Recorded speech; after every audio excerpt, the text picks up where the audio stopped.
নমস্কার বন্ধুরা, আশা করি আপনারা প্রত্যেকেই ভালো আছেন। আপনারা জানেন যে কৃষক বন্ধু রবি সিজনের টাকা নিয়ে কিন্তু টান উত্তেজনার সৃষ্টি হয়েছে কৃষকদের মধ্যে। কবে কৃষকদের ব্যাঙ্ক অ্যাকাউন্টে এই টাকা আসতে চলেছে সম্পূর্ণ তথ্য কিন্তু এই ভিডিওতে। এছাড়া কাদের টাকা দেওয়া হবে এবং কাদের টাকা দেওয়া হবে না সেটি কিন্তু দেখানো হবে।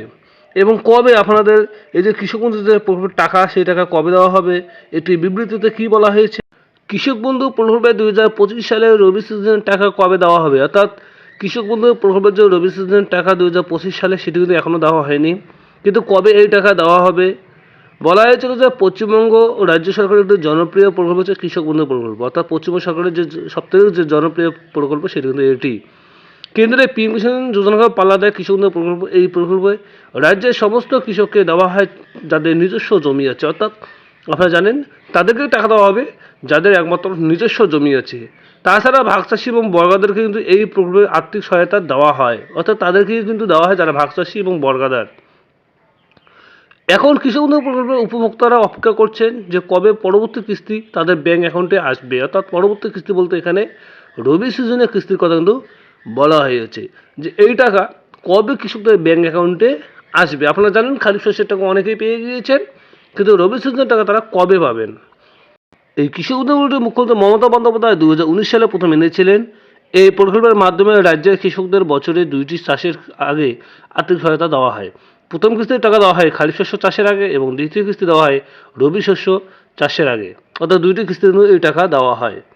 কৃষক বন্ধু প্রকল্পের যে আর্থিক সহায়তা বৃদ্ধি সেটি কখন কীভাবে বৃদ্ধি করা হয়েছিল, কী বলা হয়েছিল যে এই প্রকল্পটি যখন প্রথম শুরু হয় তখন বছরের 2টি কিস্তিতে সর্বনিম্ন 2,000 টাকা এবং সর্বোচ্চ 5,000 টাকা কিন্তু দেওয়া হয়েছিল, অর্থাৎ প্রথম দিকে কিন্তু কৃষকদের অ্যাকাউন্টে 2,000 টাকা এবং সর্বোচ্চ কিন্তু 5,000 টাকা দেওয়া হয়েছিল।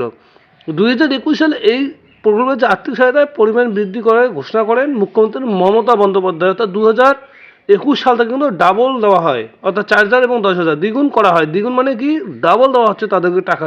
অর্থাৎ আপনারা বুঝতেই পারছেন যে 2019 সালে ওই সময় গিয়ে টাকা কিন্তু কম ছিল পরিমাণ, এখন কিন্তু কৃষকদের অ্যাকাউন্টে এই যে কিস্তিতে টাকা প্রতি বছর যে টাকাটা দেওয়া হয় সেটা কিন্তু ডাবল করে দেওয়া হয়েছিল। এবার হচ্ছে যে কারা এ টাকা পেতে চলেছেন এবং কাদেরকে এই টাকা কিন্তু দেওয়া হবে না। কী বলা হয়েছিল যে 4,000 এবং 10,000 টাকা কাদের দেওয়া হয়, মাত্র 1 ডেসিমেল জমি থাকলে এই প্রকল্পের মাধ্যমে 2টি কিস্তিতে 2,000 টাকা করে মোট 4,000 টাকা এবং 40% 1 একরের বেশি যদি জমি থাকে বা তারও বেশি যদি থাকে তাহলেও তাদেরকে কিন্তু 5,000 টাকা, অর্থাৎ বছরে কিন্তু তাদের 10,000 টাকা করে দেওয়া হয়। যাদের 1 একরের কম জমি তারা পাবে 4,000 টাকা এবং যাদের 1 একরের বেশি জমি তারা বছরে পাবে 10,000 টাকা। 2025-এর রবি কিস্তি টাকা কবে দেবে? 2025 সালে খারিফ শস্যের টাকা 29শে জুলাই মুখ্যমন্ত্রী মমতা বন্দ্যোপাধ্যায় কৃষকদের ব্যাংকে পাঠিয়েছিলেন। এখন সবাই অপেক্ষা করছেন রবি কিস্তির জন্য। এবার জানাবো এই রবি কিস্তির টাকা কবে দেওয়া হবে। অর্থাৎ প্রতি বছর কিন্তু সাধারণত ডিসেম্বর মাসেই এই যে রবি কিস্তিতে টাকা সেই টাকা কিন্তু দেওয়া হয়। এখন প্রশ্ন হচ্ছে যে ডিসেম্বর মাস তো চলে যাচ্ছে, তাহলে কবে এই টাকা দেওয়া হবে। মুখ্যমন্ত্রী মমতা বন্দ্যোপাধ্যায় বলেছেন যাদের স্ট্যাটাসে অ্যাকাউন্ট ভ্যালিড আছে তারাই এই অর্থ পাবে। যদি এই ভিডিওটি ভালো লাগলে অবশ্যই বন্ধুদের শেয়ার করে দেবেন, সাবস্ক্রাইব করে সঙ্গে থাকবেন। সুস্থ থাকবেন, ভালো থাকবেন, ধন্যবাদ।